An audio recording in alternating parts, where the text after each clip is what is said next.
Alright, bro, so I was gonna take this wheel off.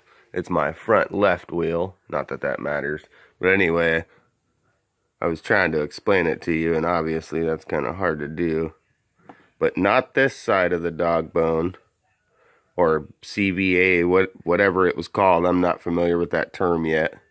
But the inside of the cup one. Now, I'm going to pause the video. Alright, so wheel's off. Well, as you can see, I got that steering fix on there. I didn't even have to Loctite it either. Honestly, the first time I put it on, the screws were trying to come out of one side, but I just tightened it down really nice and good without over tightening it, obviously. And she's been setting right. Get to focus on that screw. Oh. Anyway, so now I'm gonna get the hub carrier and wheel hub off. Pausing again.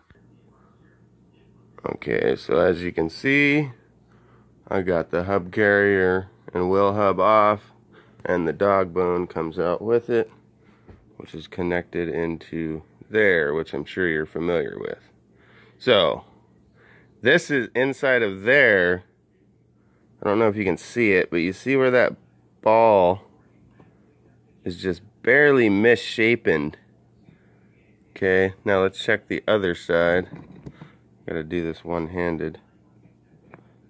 Got to turn. Now, focus in, camera. The other side is not quite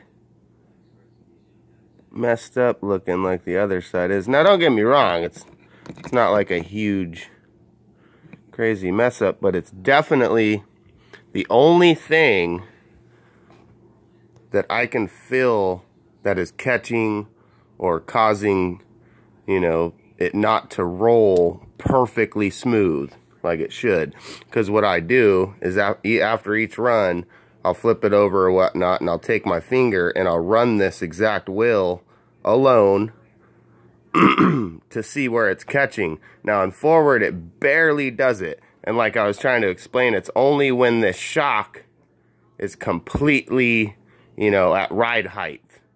So when I'm turning it and I slightly compress this, even just a tiny bit, like so, and then I turn it backwards and forwards, it does not catch inside of there. So it's basically when it's at its full extension at ride height there, somehow it's catching on that little misshapenness in there. But since I ran it last night, I didn't test it. Now I did my wheel spin again today to check it. It seems as though it's slowly wearing itself back down because it doesn't seem to be doing it as rough today. Anyway, now you get the gist of it. I'll throw the video up for you. Thanks, man. And also, this is for anyone else who might have a T10 and was wanting to know what that looked like inside of there in case you haven't been in there yet or whatever. Alright, thanks guys.